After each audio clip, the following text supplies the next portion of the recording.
Okay, we'll start the meeting now. Again, namaste. Thank you so much for joining in. I'm sure we've been joining from different locations, and this is our seventh quarterly meeting as part of our Global Coalition initiative, which is basically the initiative started with the objective to create uh, create a platform, a common platform where people can share their share their best practices vis-a-vis sexuality education, child safety, and about gender equity. And we wanted to create this platform where different organizations and individuals can come on the same platform and talk about different um, the languages, the uniform languages that have been used, the best practices that they have been incorporating in their own spaces. And right now we have more than 1,000 members from 32 countries. So we're really happy that, so many of you have joined us in this mission. And together we are creating a space which is safe and respectful for children. So today, as part of this initiative, we always try to have conversations about topics which are not usually spoken in the in the normative society or spaces. Usually largely some conversations which are ignored or silenced. So today we are exploring what does it mean to explore sexuality, identity, and relationship when the world does not even expect you to have those feelings just simply because you have a disability. So, through this space, it's a tiny effort from our end to shift that silence. And as we go on to do that, I want to share a snippet of an article, an expression piece that is being sent by a person with disability. So, I'll just quickly share that expression piece to set the tone right for this conversation. This expression piece is shared by Anchal. She says, as a teenager with low vision, navigating sexuality, identity, and social belonging felt like landing in a fog while watching everyone else move with clarity and ease. I found it nearly impossible to pursue friendships and romantic relationships with ease. I anticipated rejection before it could happen. I apologized for my presence before anyone even complained. Even today in group photographs, if I appear at the margin of the frame, partially I cut off or slightly blurred, I spiral into overthinking. It becomes a metaphor. Am I truly included or just tolerated?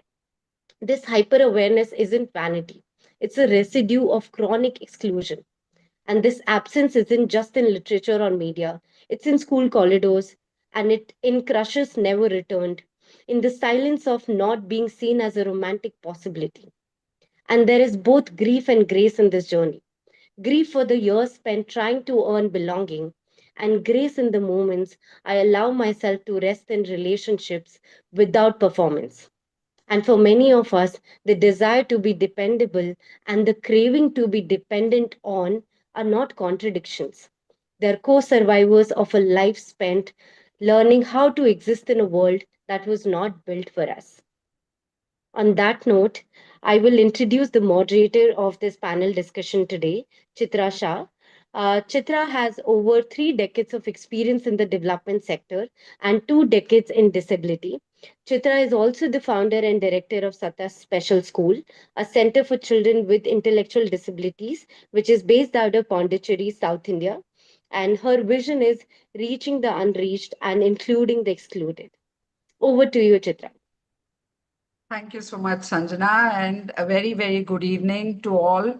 I think first, a sincere thanks to Enfold, Dr. Sangeeta and team for having brought this much hushed up, often not spoken about topic to a mainstream international media. So thank you so much for doing this. So about the topic today of understanding sexuality in adolescents with disabilities. See, generally, we know that adolescence is a very transformative period marked by physical, emotional, and social changes. But for people with disabilities, or young people with disabilities, this journey is very complex, often shaped by a lot of taboos and myths, limited access to information, and a mistaken belief that they are asexual. Conversations around sexuality and disability are frequently absent, in fact, not even existing in the part of the world where I work, second tier and third tier cities in India, completely absent both in education, in healthcare, and from family conversations. This silence actually creates barriers of self awareness, of consent, of safety, the right for a loving relationship, leaving adolescents with disabilities vulnerable, misinformed, and hence invisible. This panel that is we've that has been put up today, we seek to unpack the intersections of disability and sexuality in adolescence, addressing what the key issues and lived experiences, the why these conversations matter for both inclusion, for empowerment, and for protection and safety, and the how practical strategies for families, educators, and service providers. By centering our voices from the field and those with lived experience, we hope to challenge the stigma, the myth, the taboo, foster an open dialogue, and advocate for rights based, inclusive sexuality education that recognizes adolescents with disabilities as individuals with desires, with identities, and with the right to informed choices. So I am looking forward to a really enriching experience of learning and sharing. Adolescents with disabilities often face negative social messaging that impacts their self worth, the body confidence, internalized ableism, absorbing the belief that one is less than because of a disability compared to somebody else, which deeply affects their identity and emotional well being. Building self esteem of the person with disability or the young adolescent with disability requires representation, positive reinforcement, and environments that celebrate diverse bodies and abilities. Forming friendships and navigating romantic or sexual relationships can be challenging when we have these stereotypes that limit social interaction. Adolescents with disabilities may also struggle with social inclusion, expression of their own desires, and being taken seriously by potential partners, both able and both able otherwise. and Adolescents with disabilities, like all people, need to explore their sexual orientation, gender identity, but often they do not have access to inclusive information or role models. They face compounded stigmas or have their identities often questioned and dismissed. So, today in this panel, we want to question all these stigmas. We want to, share what it is to live with a disability, what it is to share, issues that relate to their sexuality. So, my first panelist, or first two panelists, Shane is a non binary activist and a gender equality, diversity, and social inclusion consultant. Nu is a trans disabled non binary founder of the queer and disabled lead collective Revival Disabled India movement. And I welcome both of you. And here is my first question to the panelists. How do adolescents with disabilities explore their gender and identities, and what challenges do they face from the society? Maybe Shane can go on first. You have about 5 minutes, and then you can go on, and then maybe there's an additional 1 minute where we can kind of um, share some more points. Sure. Thank you for having me here today. I also sit on the board of ILGA Asia, which is the largest LGBTIQ um, organization regionally in our region. So that's essentially a good background of what I do as the disability rep. So I think to answer this question, it would be good to basically go back to when I was younger. Um, when I was an adolescent myself, around the age of 13, 14, I was trying to figure out my own identity in terms of um, who I was as a queer person and also as a trans person. Um, and I think that compounded with the fact that I was also a neurodivergent and disabled person and a chronically ill person. A lot of my teachers and educators didn't actually understand that. Not just my educators, but coming back home and they not like my parents not understanding it either, right? And it's not just about my disability, but it was also about my gender identity and my sexuality. So I think it really comes down to the fact that like the support systems that are around us, whether it's through educators, whether it's through our parents, whether it's through our peers, needs to be incredibly strong. And only then it will actually allow a child or a young person to truly explore their identities um, to the point where it's actually safe and better for the entire community as a whole. Um, One of the things that I faced a lot when I was younger was when my parents would actually take me to the doctor, a lot of medical gaslighting happened because I knew what I was feeling in my core. However, there was a lot of misdirection from how I was feeling because I was a minor towards what my parents were feeling at that time, which was fear about how things are going to turn out, but also that the doctors didn't believe the amount of pain that I was in. So I think as a disabled young person, that also translate a lot into when you go to a psychiatrist or a therapist as a young person and you're like, okay, I think I'm queer or I think I'm trans, and they don't believe you either. And so when these two things happen individually, um, it affects your entire um self knowing and also how much you can actually explore who you are, right? Now, yes, the adults don't understand us, but then you go to school and then your peers don't understand you either.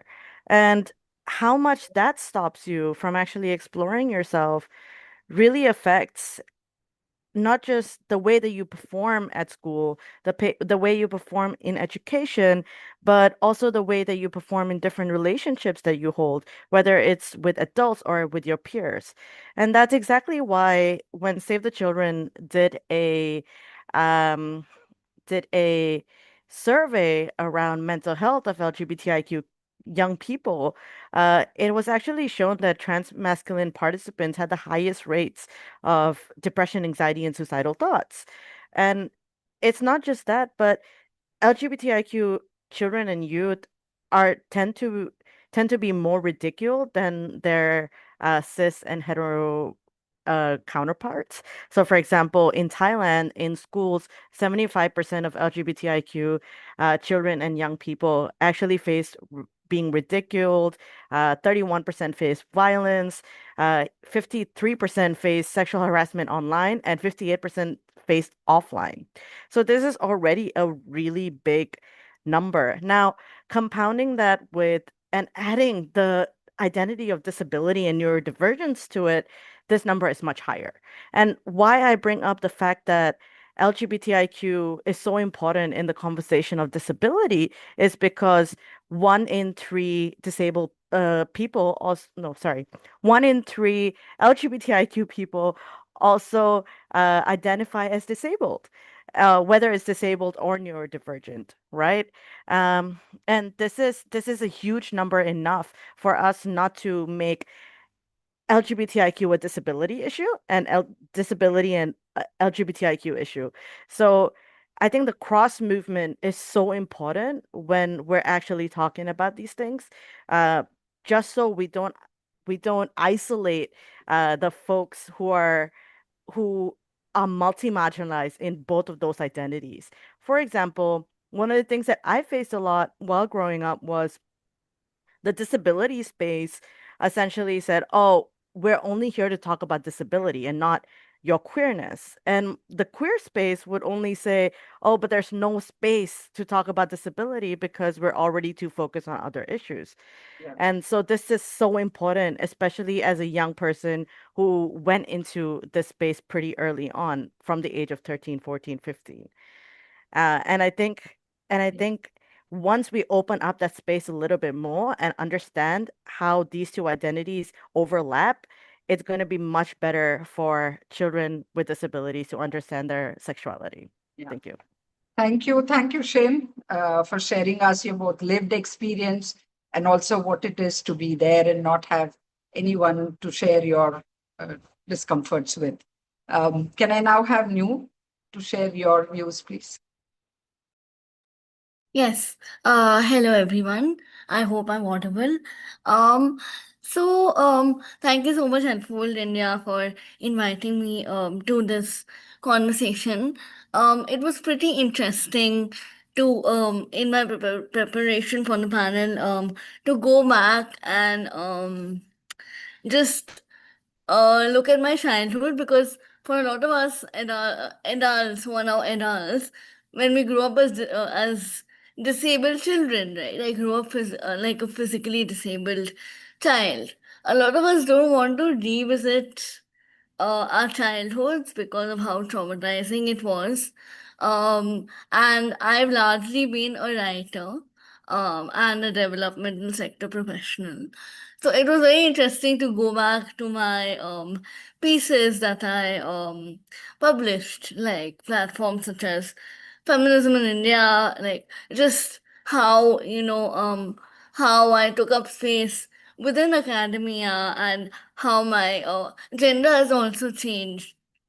I wrote those pieces as a disabled woman, and now I identify as trans non-binary.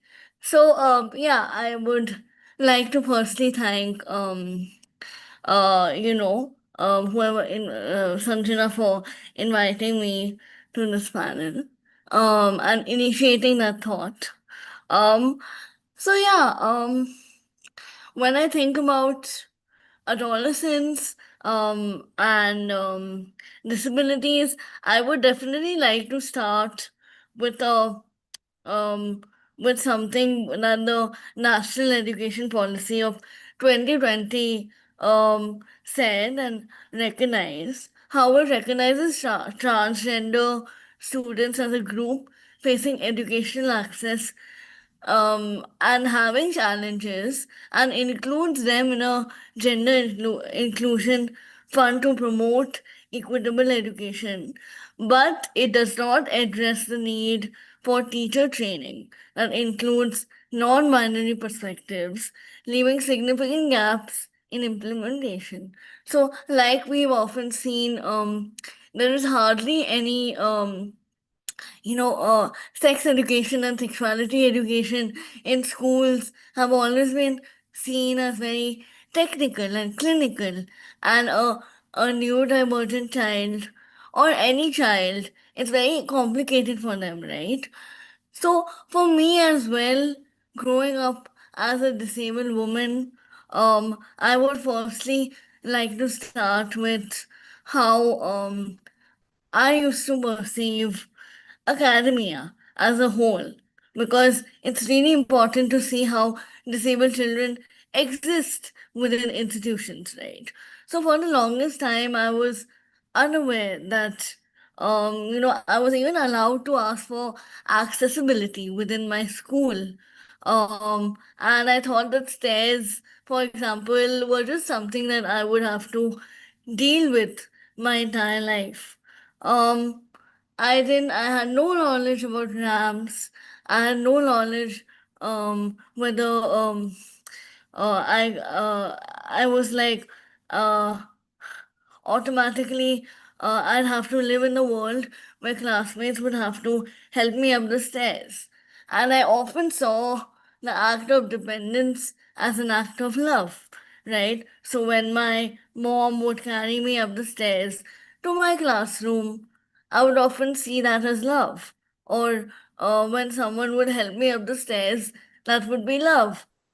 So how the home of disabled children often rests on a very shaky foundation, and how we need to talk about that, right?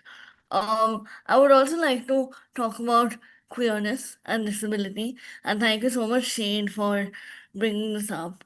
Um, but really, I have seen how my queerness has allowed me to embrace um, my disabled self, how it's allowed me to look at possibilities, and incubator possibilities, um, and just, yeah, embrace my whole self, not only my queer self or my disabled self. Um, a lot of us grow up in hospital beds. A lot of us grow up with grief. A lot of us, exist within the four walls of the classroom, but we don't feel welcome, or we don't feel like we belong there, right? No, Um, quickly, if you yeah. could highlight one point that you would want to share with all of us, because we are running short of time. Sorry. Yeah, Yeah. okay. So I'll just take one more minute. So since I also grew up with a speech disability, I was so afraid of taking up space within the classroom, right? I was just afraid of actually asserting my voice. And during the roll call, I was even afraid of saying, yes, I'm present. Right. So, adolescents with disabilities grow up with all these insecurities that are invisibilized, and support systems are there are little to no support systems, especially where sexuality education is concerned. So, I would just like to highlight how service providers, healthcare professionals, how they should be more disability affirming, and they should look at consent of the disabled child. And I really believe in, justice for disabled children, because so many of us have been invisibilized within the clinic. Our bodies have been delegitimized. So, yeah, sorry for just rambling. Yeah. Yeah. Thank you. I think we'll all agree, hearing it from people who've lived it. We all know that this happens, but then hearing it from them makes you really feel that there is a long, long way to go. And we're just happy that we've at least started this conversation today. And I know it's just the beginning of something big that we could all do together.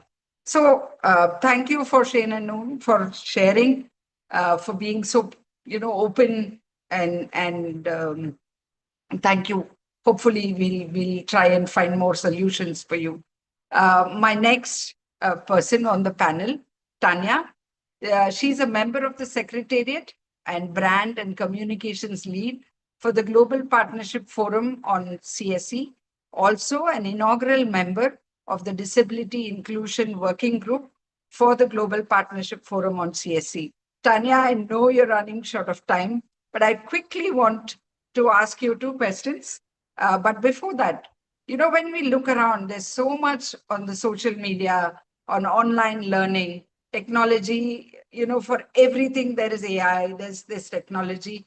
But how does this virtual mirror reflect children with disabilities, especially when it comes to their own bodies, their understanding of sexuality? So my question to you is, how can media, online spaces, technology portray disabilities, impact the way children with disabilities view their own bodies and sexuality?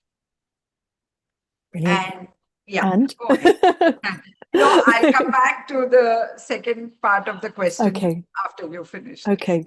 Yeah. Thank you so much for this, and namaste to you all. It has been a pleasure. It's a pleasure to be here and to hear the panelists share so far. I have been nodding a lot, Nu and Shane, to what you have been saying. So thank you for sharing this. As mentioned, my name is Tania. I'm part of the Secretariat, and this question, I suppose, has been centered to my whole career on portrayal, working in communications and advertising, and how do we ensure that there is representation? And I'm saying representation beyond having one person, being one woman or one young person or one person with disability, because even using that language, what does that mean? A person with a disability, because there's a full spectrum of individuals that it could be. So whilst we're using an umbrella term of persons with disabilities, there is so much nuance within this, and I would hate for it to not be included in all the intersections which Nu was talking about of not being one thing or another, but actually a full self. So at present, just speaking from the global perspective, 71% of all young people aged 15 to 24 are online. So whilst there are high risks potentially of seeing something which is not true, which is misinformation, which perhaps is more related to porn, which does which portrays persons with disabilities in a way which is either, as Chitra has said, is asexual, or also kind of this hyper-sexualized, fantasized version of sexuality, but not with any agency. So yes, some of these things are happening at present. And actually, within education, it is our role collectively, and I'm using this as non-formal education and formal education, to ensure that we have evidence-based and really suitable materials and content for individuals with disabilities, which are suitable for those with disabilities. So whilst I've started with the negative of what media has, and we can talk about the algorithms, which mean that young people find content which is harmful, which is out of our control unless we lobby and pressure from a global perspective. Actually, I want to talk about the possibility for a minute, because there is the possibility of using it for goodness, to really represent. So actually, from a lack of portrayal or ignoring, not having persons with disabilities because it's just too hard or it's too nuanced and there's not enough input from people with disabilities, what if they were shown, individuals like, and I would have to ask Nu and Shane so far and our panelists, do you feel seen? Are you represented in media? I would, ask that question. Are we doing enough so that people feel that? What is the possibility also? I can speak, I'm based in the UK. There are commitments by certain channels whereby there will be accessible formats. And that is just mandatory within legislation, within certain channels. What are we doing with that? How much pressure can we apply on those who are the digital platform providers to not censor content also? Because people are not finding it, individuals who need this information. So I'd say there are just a couple of things, and even referring to, I'm not sure how many of you've heard, there's something called the Bechdel test, which was dated on, if you see a woman on a film, actually, does she talk to another woman about anything bar a man? So is there real conversation? Could we have something which is disabilities related, but again, without oversimplifying, could we have something like that about disabilities, where it's not, because sometimes it's well intended and you'll see an individual who has a disability, I'm not naming a specific one, and then they're going on a date because, that's great, it's what young people do. And then actually it's just referred to as, oh, isn't the person kind? Or isn't the person, really sweet or beautiful and lovely, rather than an individual with agency or nervousness or concerns or sexual desire or pleasure. It's positioned in a certain way. So actually, what can we be doing to do this better? I think that's an overview. And perhaps some of the things is, we all know we cannot be what we cannot see. So we need better representation. How can we normalize disability within the conversation? And it's a part of human diversity. It's not separate. How can we educate youth about consent, relationships, not just through schools, but through non-formal and out of school, and the media has a role to play. So where are the briefings or involvement of individuals with disabilities in the creation of, be it television, radio podcasts? We had a speaker as well from Sneh AI who uses AI for sexuality education. Is there anything in that with disability? If not, who's talking to them from all of you wonderful people in India to have that kind of perspective. That's my time up. I'm going to stop talking. Thank you so much. This is hopefully the start of a conversation, and Yes. I look forward to speaking more to you all. Yes, I'm also hoping, but quickly, Chitra Paul, if it is okay, can I, and Nu, can I ask Tania the other question that was meant for her so that she can leave answering and giving her? Okay, thank you. Tania, the second question. Yes, you have laid down all the challenges. You've said how the media portrays and where there are some shortfalls. So what can we as special educators, as caregivers, what do you think are my own barriers, or where am I holding myself back when it comes to discussing sexuality? Gosh, this is as an individual, I'd say that a lot of our assumptions are projections. So what we feel is suitable or not suitable. So actually having more open conversations and seeing the human with whoever that is before you and meeting someone where they're at. Also having a conversation in a way that it is bringing people in. So from a cultural perspective and working in comprehensive sexuality education, if I start talking about CSE, a lot of people may shut me down immediately.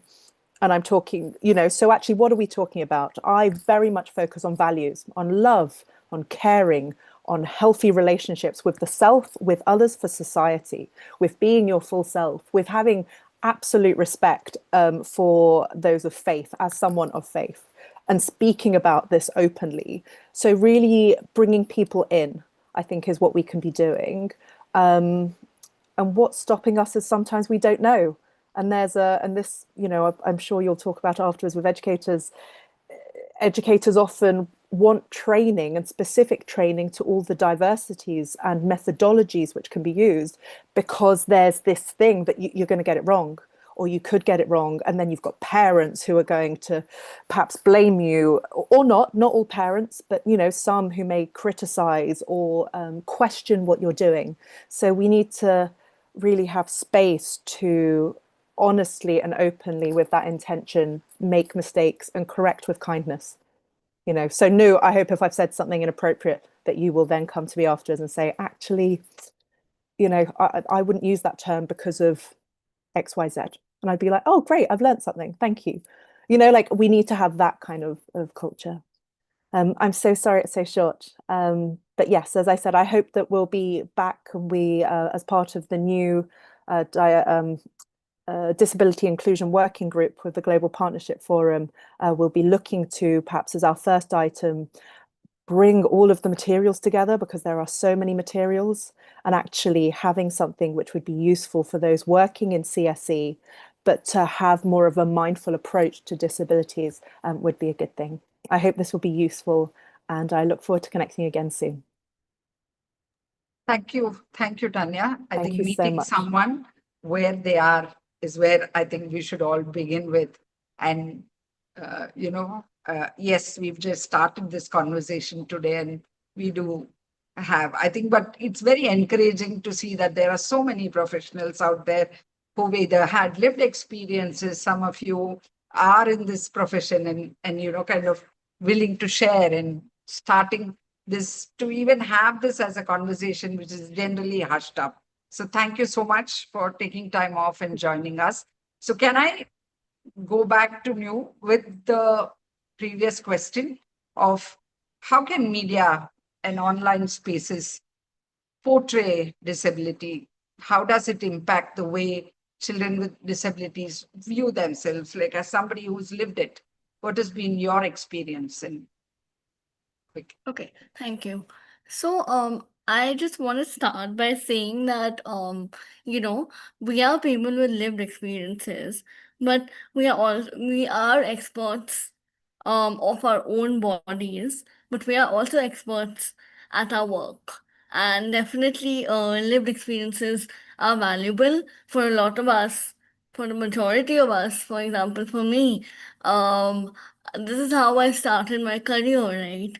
As an activist. I don't like to call myself that, but as like in the sector, in the social work sector, that's how I started my work, through storytelling, through community building. So lived experiences are also a livelihood strategy, right? And they should really be protected as such. We are not just um, saying our lived experiences in the air. Like, they are valuable. No, they are not just meant for awareness, but they are also meant for they can be also very valuable for monetary aid, right? That's how we make our money. Just adding that. So yeah, I really wanted to talk about how I grew up. So I've grown up in a bookstore, and like um, realizing my queer identity, I had a very heteronormative upbringing. But as I grew up, my mom owns the bookstore, and I started introducing a lot of queer events, a lot of my queer friends, a lot of queer books. Queer literature is very rich in India and globally, right? So, as well as disabled writers. So we started having these events, and mainly young adults would come to these events. My age, 27, and older. And my mom often thought, how can we introduce the concept of queerness to children and adolescents? And queerness is often seen as an adult issue. It's often seen as intimacy and who you go to bed with. But in fact, it's so much more than that. It's it's an entire movement, right? It's an entire way of life. So I just wanted to talk about like visibility online. In our day and age, in our generation, visibility is the main thing, right? You have pride walks. There's a lot of movement. You have reels on Instagram.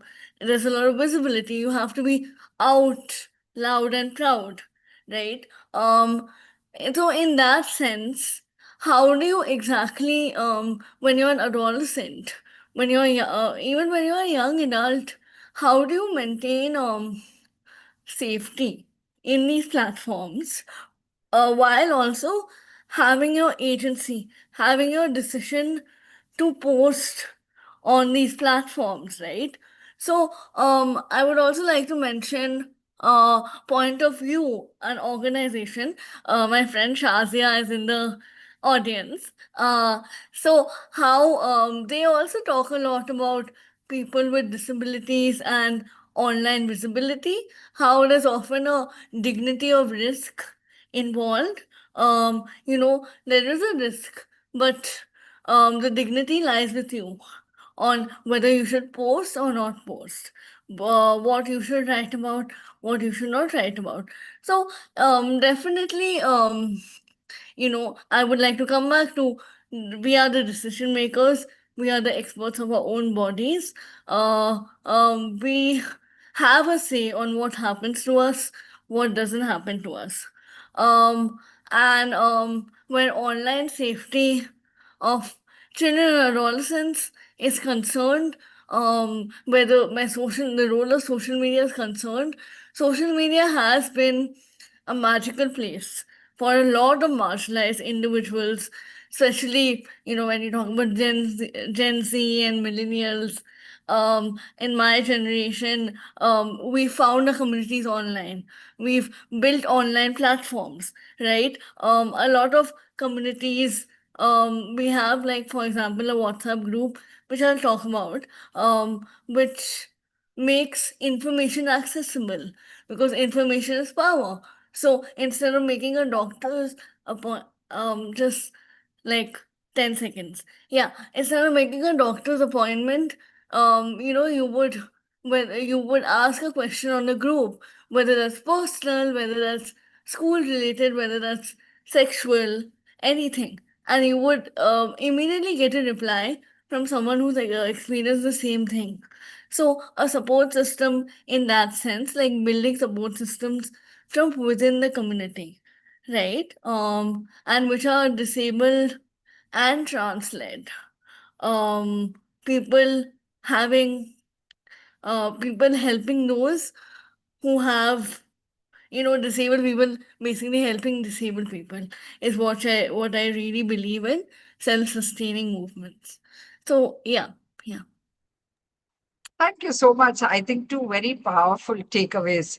One is that we are the experts of our body and then we decide what and how it gets. And the second is, I think we probably, Dr. Sangeeta would relate with me. We always think social media is not a very good space, and you have now given us a different perspective of how social media is kind of bringing some of you all together and how you're finding a voice in the community. Very encouraging, right? Thank you so much for sharing that perspective with us. I think very quickly, I want to introduce the next person on the panel, a namesake, Chitra Paul, a good friend, somebody who's been in this space. We've been together in various forums. She's also a parent of a non-speaking autistic young adult who is also a self-advocate of his own community of non-speakers, both in the country and internationally. So, Chitra, a question to you again because of your lived experience. What barriers and challenges do caregivers and educators face discussing sexuality? Most often it's a taboo, especially in the rural areas where I work with. And how do we, why are these barriers? Why are these challenges there? Thank you, Chitra, and thank you to Enfold for inviting me to be here on this panel. So I will jump straight into the answer. So this is a very personal thing that I feel and I have experienced based on my role as a caregiver to a young man who has what you would call as high support needs. And I believe that the biggest barrier that somebody like him has faced is the myth that exists around he's an autistic individual, so I'm just personalizing it and saying autistic individuals, but it holds true for all people with disabilities, is that sexuality itself is absent in this group of people, that they somehow remain children their entire lifetime, or they are considered as holy beings. And in the process, that whole aspect of sexuality just gets pushed out of the window. And the also this leads to this whole mindset about how independence and sexuality, and when we talk about independence, we mostly stress on the independence in a person with disability being able to do a certain activity. But we never focus on the independence in decision making or making choices for themselves or advocating for themselves. And so when a child or an individual with high support needs, for example, in my son's case, he can't speak. It is common to assume that a lack of independence in doing these activities also translates or makes the person incapable of experiencing sexuality, understanding anything about it, or even asserting their right to relationships, friendships, experiences, or intimacy, the whole gamut of things. And we always assume that because this individual with high support needs may come out as having low quote unquote IQ scores, we assume that they will also lag behind in the experience of sexuality or their understanding of sexuality. But what we forget to remember or fail to remember is that we always talk about how hormonal changes are behind the bodily changes that happen. And we just stress on the bodily changes, but we forget that these same hormones also impact your brain development. And the seat of sexuality is not just your body. There is also an aspect related to your brain. And an individual may have high support needs, may show lower IQ scores, but that sense of sexuality is also happening because of the bodily changes and the chemical changes that are happening in your body, and of course other aspects. I'm not the expert here, but this is what I have understood from my experience as a parent. And uh, and so what happen as a result, what do? We assume wrongly that a person with disability, especially somebody with high support needs, cannot have any connect with sexuality, and they will not understand, they will not want to experience it. And but if we, on the other hand, if we accept that sexuality is present, we also need to accept that the hormonal changes also develop a sense of sexuality and relationships, a need to be accepted. That is also part, and a sense of one's own unique self. These are also changes which happen in an adolescent. And these in turn play out in myriad ways. And this could include interactions, this could include developing friendships, and also aspects encompassing sexuality. So unless these mindsets change, we will remain stuck in the past. And what happens as a result is caregivers and educators get restricted from discussing these topics, bringing these to the fore. And as Tania and Nu also mentioned, that there is a lack of representation in media. That also adds to the whole, that also becomes a barrier.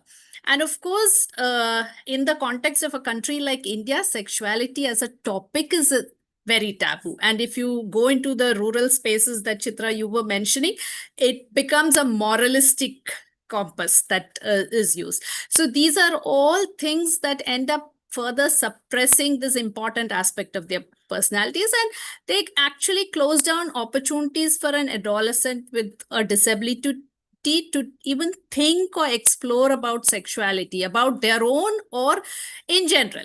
So I think that this barrier is the most important one that I have experienced.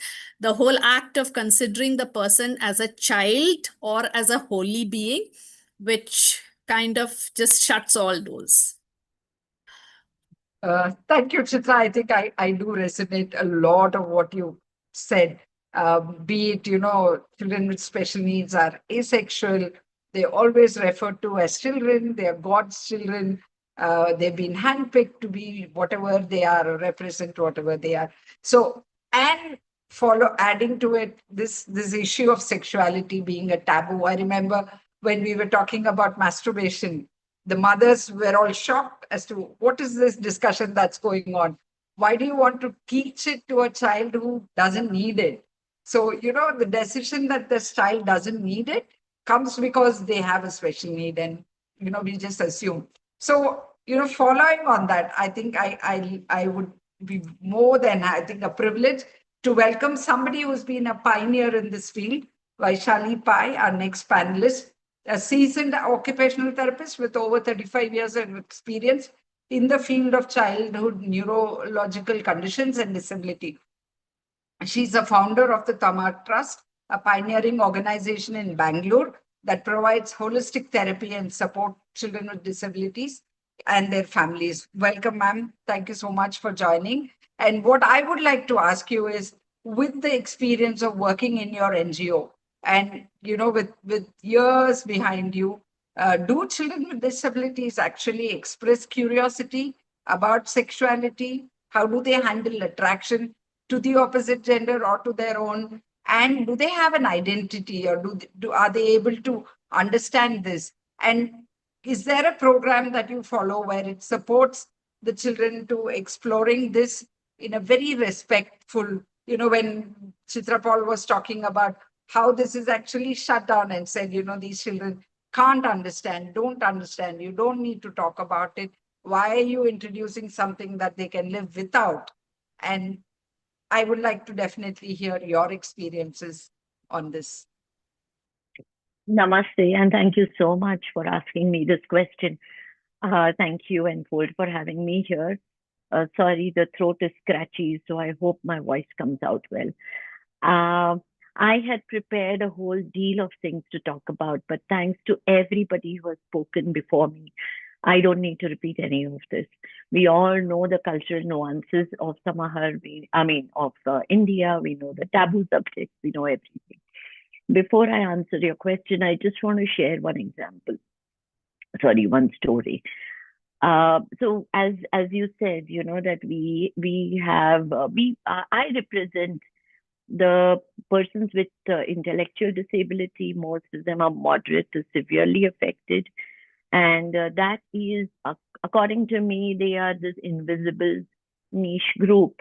Okay, because we don't get to see of them as often as we would love to see them out, due to a variety of reasons. But through Tamahar, the story, we take our children out, and they're really children. I mean, I'm talking about the preteens. We take them to have lots of experiences. One particular story stands out. So we take them to a park where they all, they get to play. So there was this day when one of my teachers came back and told me, very excitedly, I need to share this with you. So the group of boys were standing together. Mind you, these are 10, 11, 12-year-olds, okay? And obviously, intellectually, they may be developmentally much lower than that. But they're all standing together. They discuss a variety of things. They discuss cars, they discuss wheel alignment, and they discuss a whole deal of things. On that particular day, they were nudging each other, and they were nudging one boy in particular, saying that, look, she looks so nice, in that pink dress, and she's gonna come to you now, so you better talk to her, right?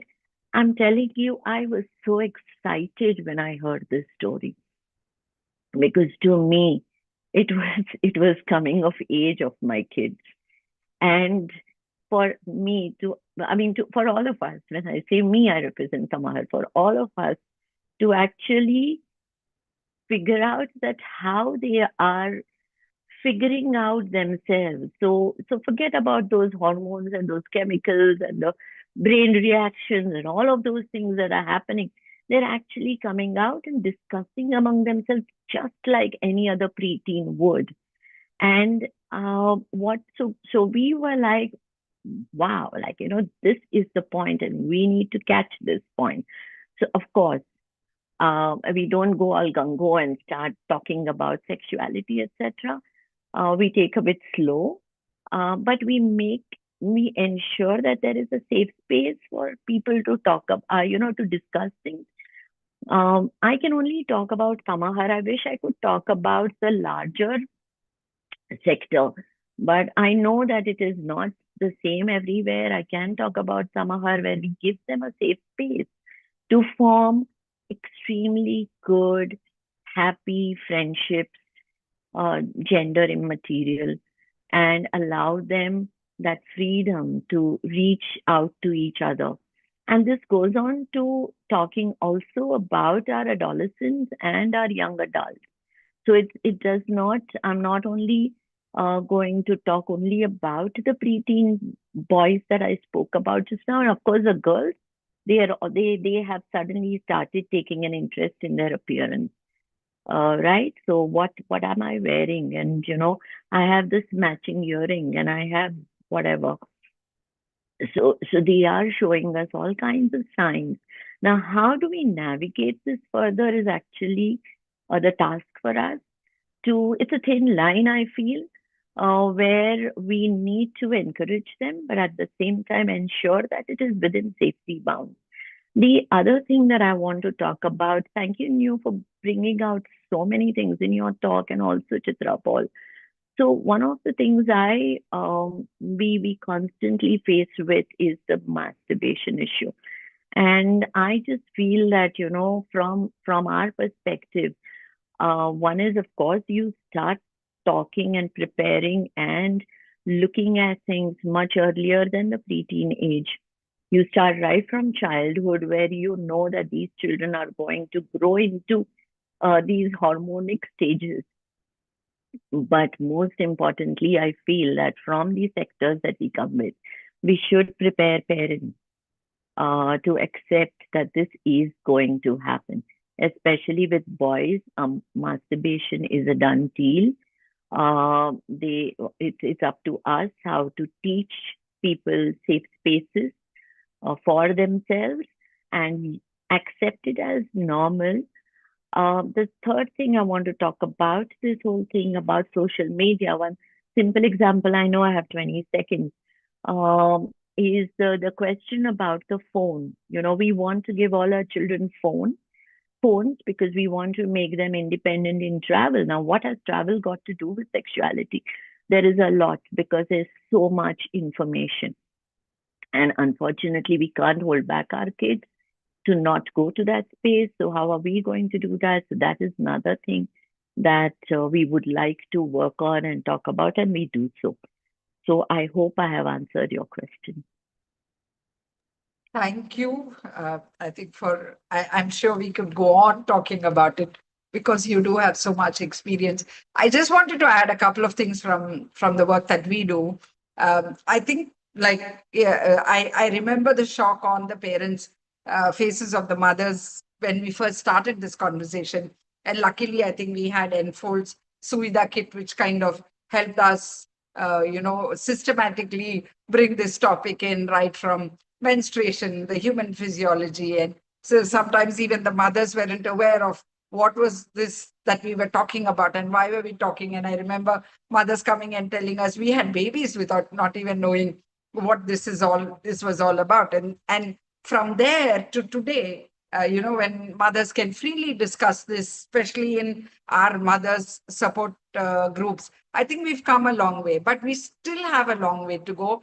And there is always this fear about social media. So when Nu was talking, it was really interesting as to how social media can be looked at more from a positive aspect of, forming these support groups, not just with mothers of children with disabilities, but also young adults with disabilities themselves, which can be monitored, which can be, which also gives them that freedom. After all that all of us are talking about it is inclusion. And if sexuality and not knowing what it is holding them back, then maybe we should give them that scope and that space. So thank you all so much.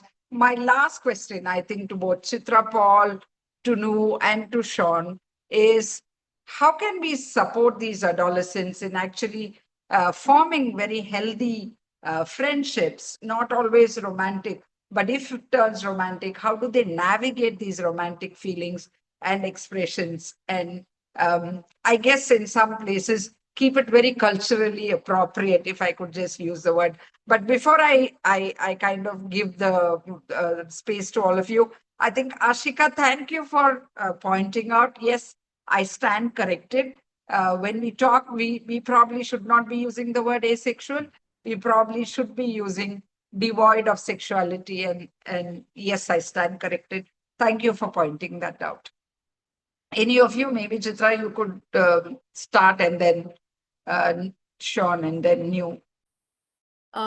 Thank you, Chitra, again for this question. So honestly, I would actually like to also highlight how social media has been a boon for somebody like my son.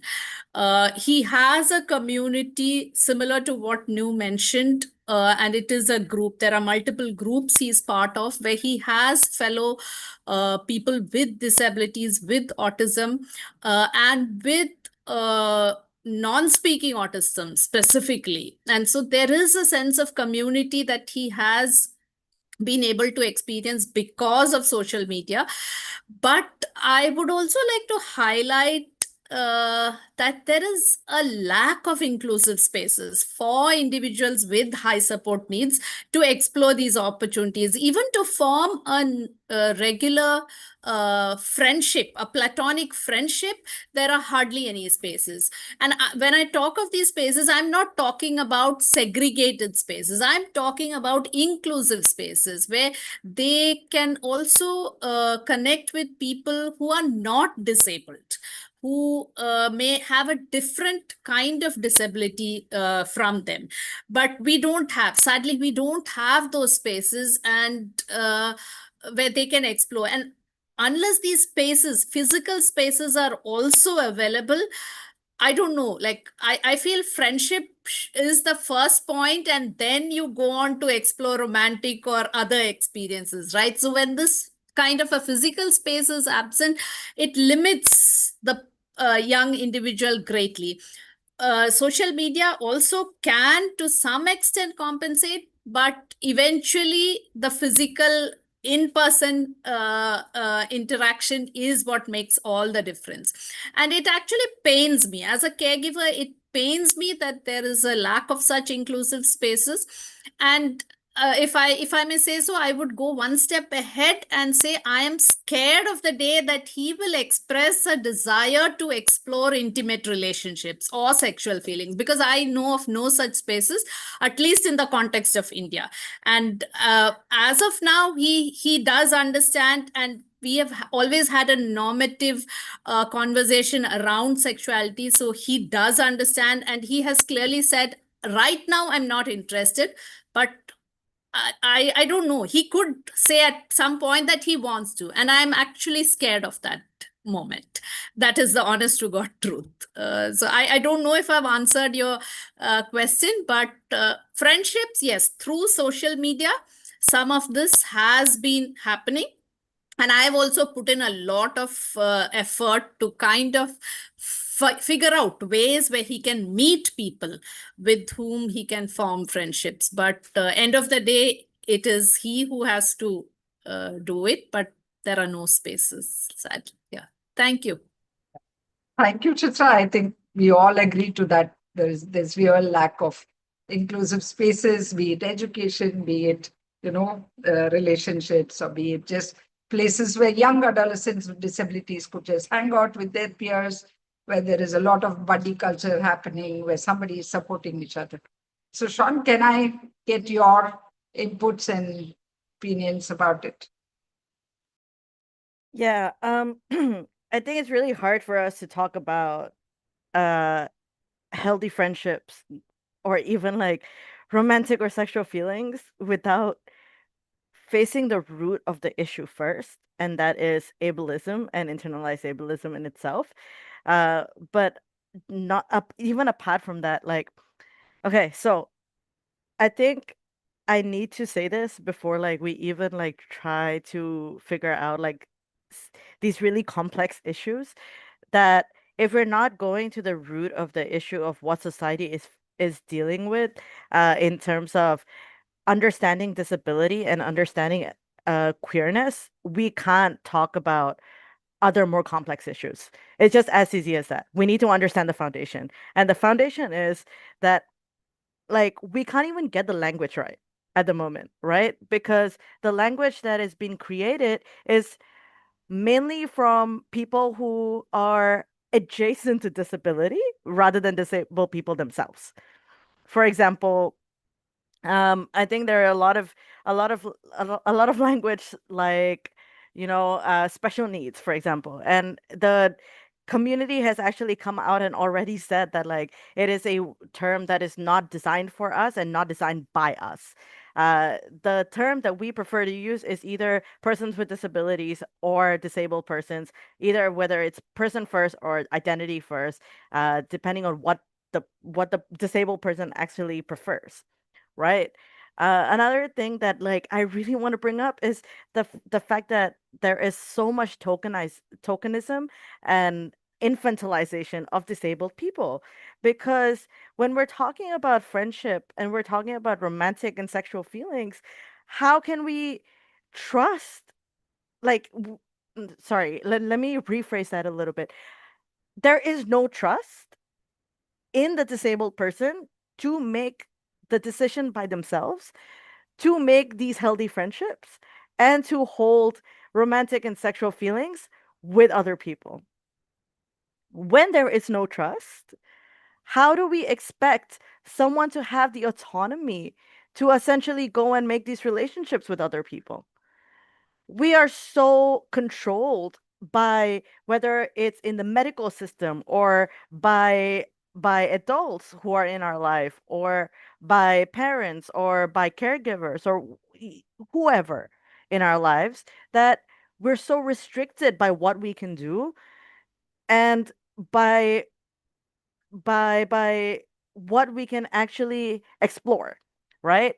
There is this incredible video that was created by Course Down for the Down Syndrome World Down Syndrome Day, and one of those was one of the phrases that actually the person with Down syndrome actually said was, if you don't believe that I can do certain things, how will I do it? For example, if I go to the bar, I order a margarita, but you don't serve me a margarita, I don't drink a margarita. But the moment you serve me a margarita, I will drink a margarita. You know? So these choices, whether it's intentional or not, are already being made for us without us knowing and without you knowing, right? If I'm going if I am on a dating app, the decision is already made for me that I am only limited to a certain group just because my dating app has a photo of me in a wheelchair. That's it. I cannot give society or myself the choice of exploring outside of that. So not only do I have to hide my disability, my sexuality when I'm exploring things with society, but when I'm exploring friendships, because it creates this how do I say, really toxic environment for people who are queer and who are disabled to even seek out healthy relationships. And it doesn't even have to be romantic. The abuse that we kind of experience from romantic partners is a totally different conversation. We can't even get to that conversation if we can't even get to this conversation. You know what I mean? So I think it's really important before we actually get to how to form healthy relationships and friendships and how do we support adolescents to actually allow them to form these relationships. We need to ask ourselves, are we giving them space to be themselves? Are we giving them space to find their own identities? Are we giving them space to create their own self-worth? Are we giving them space to make the decisions and make the choices and give consent on their behalf rather than someone else giving consent on their behalf? Right? If an 18-year-old disabled person was to get married with their partner, and if that's what they wanted to, they still wouldn't be able to without losing things. We talk about marriage equality, but marriage is not equal, not for disabled queer people. We don't even have marriage for queer people, but like for disabled people, for straight disabled people, marriage equality doesn't even exist right now. So we really need to like go into the roots of what we believe actually exists and what the reality of it is.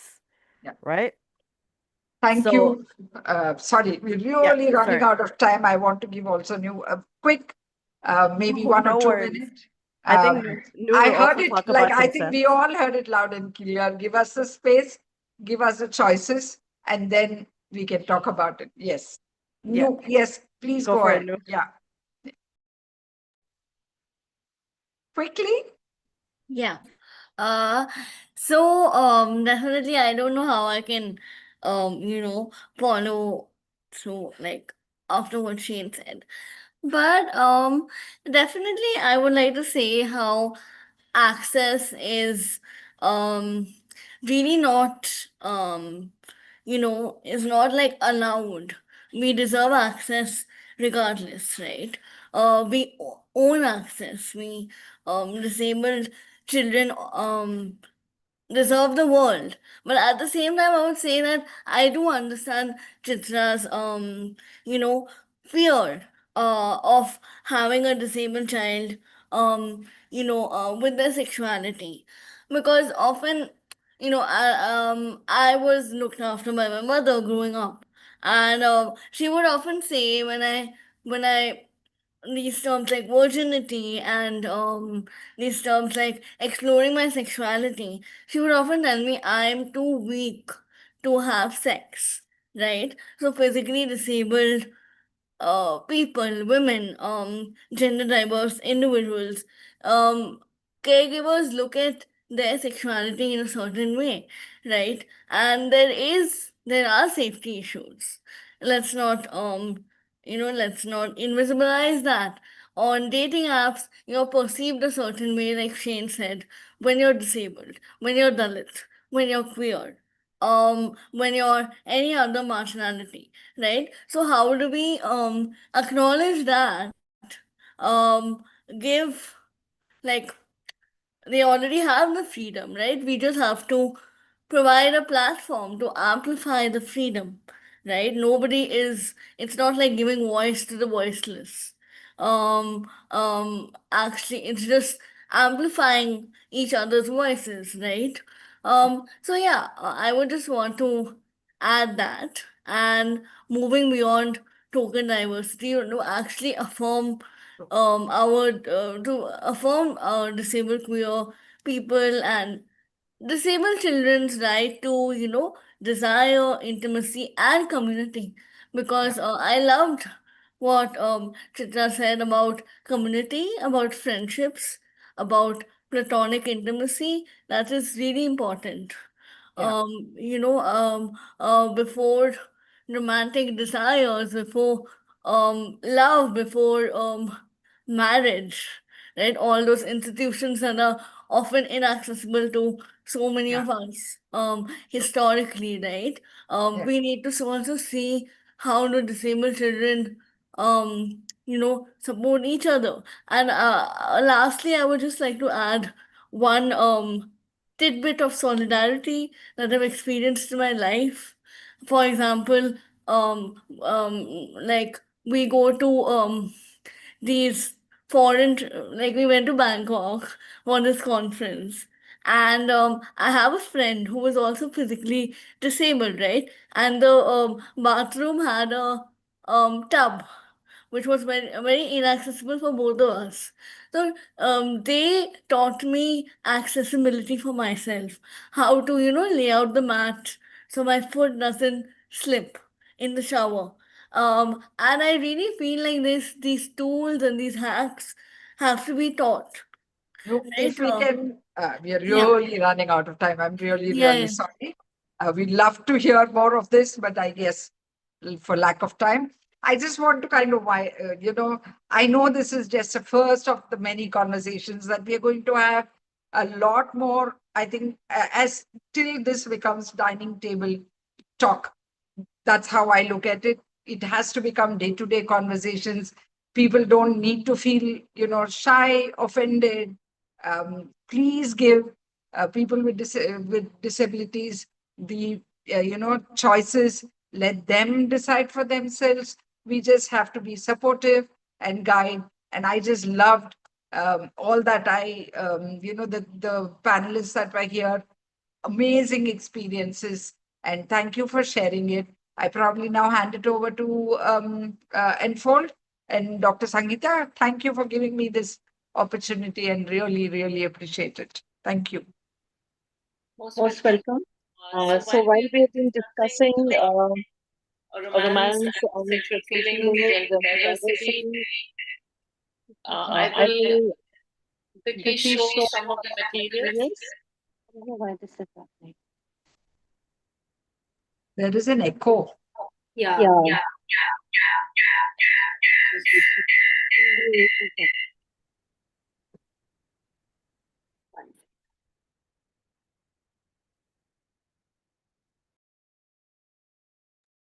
Yeah, so these are Suvidha kits that we have made. It is like 5 kgs of material because it begins with early childhood and learning about your body and with the genitals drawn, right, in the body parts and the proper names for these. It begins by also talking about the clothing rules and also the touching rules.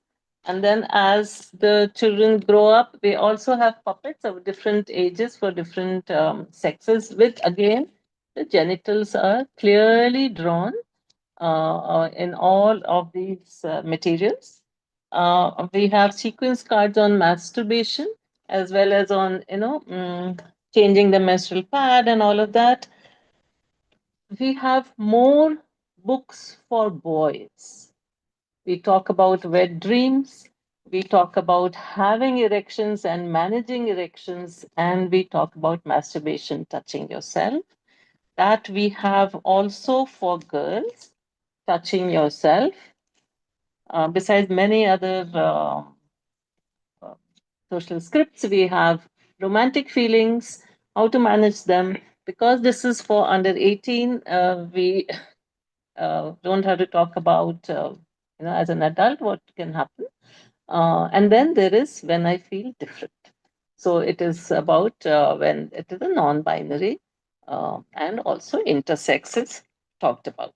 So I just wanted to very briefly introduce the audience to the Suvidha Kit, and this can be obtained from our office, and you can reach out to Enfold for that. Thank you.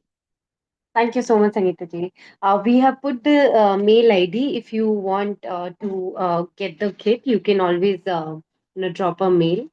Now we'll open the floor for questions. Thank you so much, everyone, for being patient, for listening for so long, and for being here for the last 1.5 years, 1.5 hours. So we'll open the floor for questions now. Either you can unmute yourself and ask the questions, or you can put your question on in the chat box as well.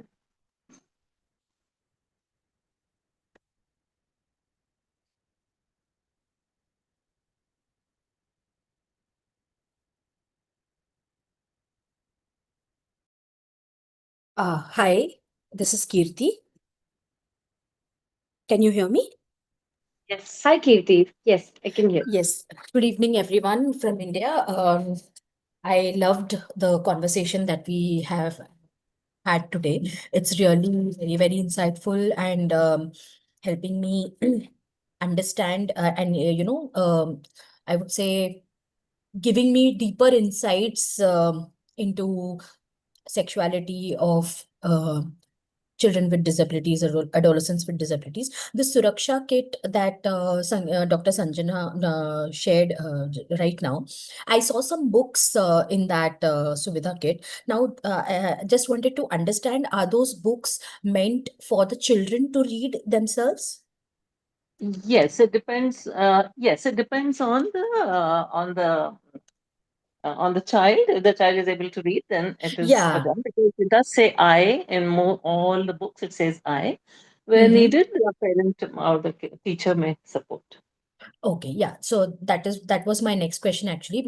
Mostly children with disabilities may not be able to read and write, some of them, especially the ones with intellectual disabilities. So how do we explain So this to them? we do devote a lot of the page to the drawing Drawing, and okay. to the drawings, and very explicit drawings. Very drawings, right? So Okay, that okay. Understood. Thank you. I don't know if I can add, because we've been using this for the last couple of years, what really helps is if we can train the caregivers. And, in a lot of times, the regional language then comes into picture, right? Each family Exactly. has a way of. So it is very, very useful when we can train the mothers on how to use the kids. And I can tell you, even in the deepest pockets of Pondicherry with the rural mothers, it's worked out amazingly for us, and how they are able to relate to the content in that kit. So I just wanted to add that. Thank It's you. available in Kannada, and we are also making it in Marathi and in Hindi, and we'll be expanding All the right. language. Thank you. Yeah.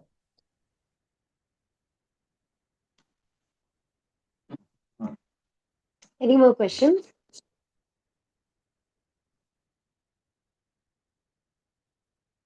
There's one in the chat box.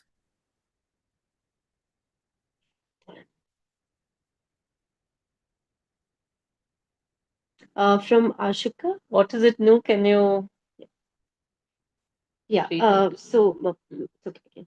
Ashika is saying that this could be pointed, but want to understand from anyone from the panel on how masturbation is seen from the context of a chore or activity rather than desirability and pleasure in the context of disability. What are your thoughts on that? Anybody can take that up.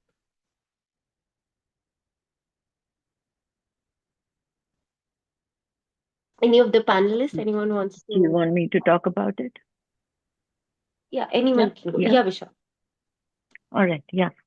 So yes, it does start off like that, but I'm specifically again talking about severe disability because there is very little understanding of what the biological function of masturbation really is. So it does start off like that.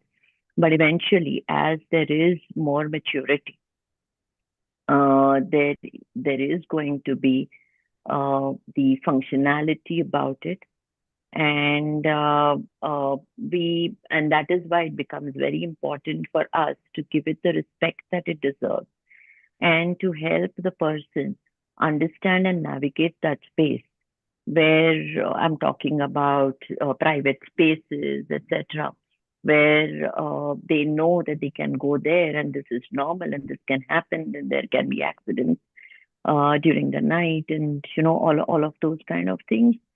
So as long as you make it normal and allow that, so what I'm saying is like I said before, that it's a thin line between how are you going to make people understand what they are going through when there is so little that can really be understood about it without having experienced the entire aspect of sexuality. So I feel that the normalizing that whole thing and ensuring that it does not, one point that was brought about the society. So if we do not help the person understand that this is something private, it needs to be done in private, it can really scare people off.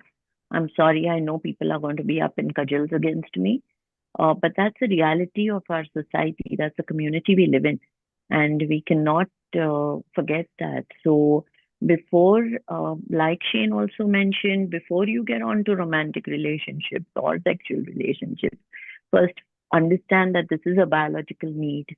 It can become a chore. Start off from there and then navigate your way towards actually using it functionally, within the sexual sphere. I also want to add here in the normalization that there are children, adolescents, young people who cannot, because of their disability, masturbate themselves. So often it falls on the caregiver to do that for them, and sometimes the caregiver is of a different gender than the child who has grown up. And this was shared very recently in one of the training by people. So a very simple way to understand is that if your child has an itch at the back and they can't really scratch it, would you not scratch it for them and put them out of their misery? Sexual needs are like that. If the child is not able to masturbate, but it is going to reduce that desire that is biological and is there and it's filling their brain and their body, then should it not be done? Yes, it should be. Yes, Nu has. Yeah. Yeah, Please go. I just wanted to add, definitely these conversations are difficult and uncomfortable. Um, there are also um of course, when we talk about masturbation, we often view it like uh, as a chore. What I understand of the question is, when we think about straight people and reproduction. So often sex is seen as a chore rather than like for producing babies, rather than seeing the pleasure aspect of it, seeing the desire aspect of it, right? One is that. And another is I would also like to talk about, I talk a lot about pleasure. Often it's too much information, but um, yeah, I would just like to open the floor for that.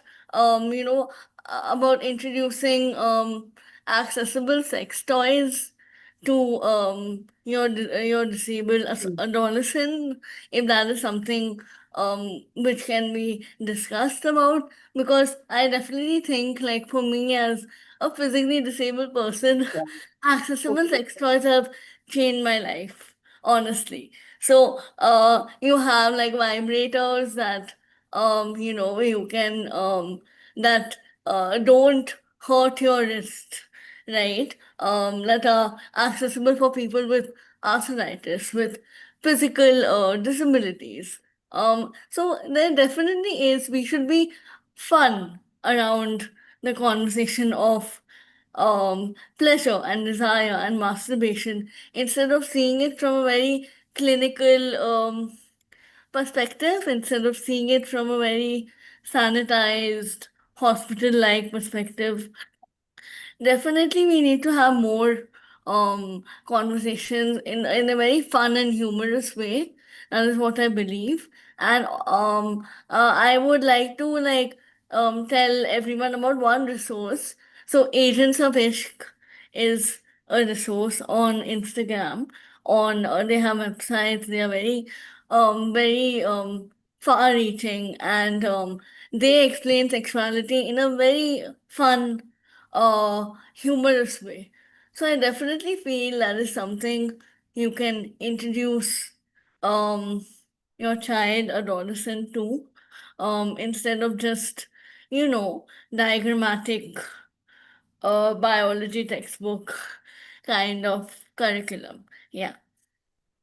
Thank you. No, I think Chitra has something to add. Shane, is your hand also up now, or can I take your? No, Uh, it wasn't. Essentially, what Nu was about to say about oh, said about accessible sex toys is so important, and it's not just.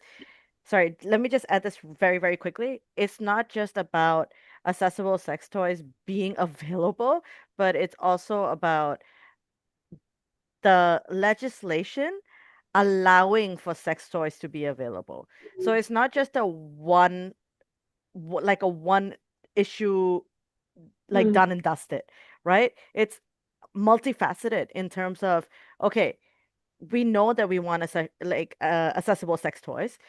What is the government doing about it? The government has made it illegal. How do we make it legal? So this cross movement building is so important. Whether it's with sex toys or with sex work, because these mm, kids, disabled kids, are going to become adults, right? We can't just think that they are going to be kids forever. They are going to become adults. And what happens then? Are they just expected to stop sex altogether? No, that's not what's going to happen. And n- a lot of the times, they are going to seek out sex work. And that has to be a normal conversation. It can't just be, okay, sex work exists, but we're not going to talk about it because it's such a taboo subject. It has to come up in conversations, not just with our peers, not just with the kids, but also with decision makers. Because yeah, at the end of the day, if it's not legal, how can we access it? Right? absolutely. Thank you for bringing that, Chitra. Quickly, we are Yeah, already out of just time. Yeah, just a yeah, yeah. thought that occurred to me is that Mm, I don't think masturbation ever starts as a chore. I beg to differ. I think it always starts with pleasure. Somebody is exploring their body, and then there's this burst of pleasure, and then you go back and seek that pleasure, right?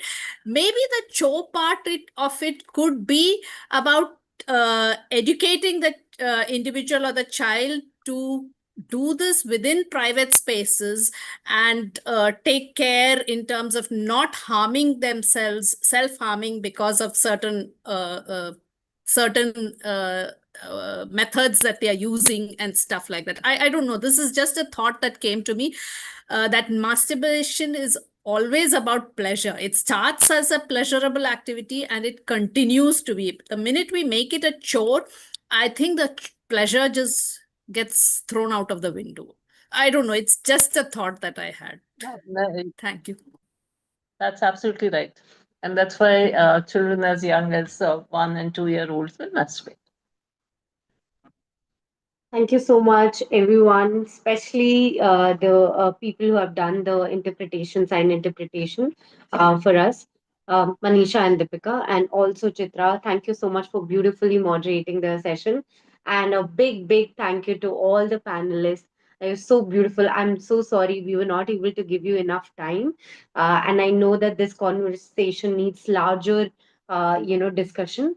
But this is a starting point, and our next quarterly meeting would be about children with disabilities and how do they navigate safe and unsafe spaces. So we would be talking about in context of child sexual abuse and children with disabilities. So please do join the next quarterly meeting. And we also have a WhatsApp group. So we would love for you to join that group. Rohan Lavni, can you please put the group link on the chat box? Um, yes, and apart from that, we also have, as part of the Global Coalition Initiative, we also started the Nodal Officer. Many of you had, asked us that what can I do as an individual in my own space. So you can become a nodal officer in your community and start awareness and sensitization sessions on child sexual abuse. Hold small circles with children and with caregivers. You can find more details in the chat box, and we will share and sexuality education as well. Apologize for the 100.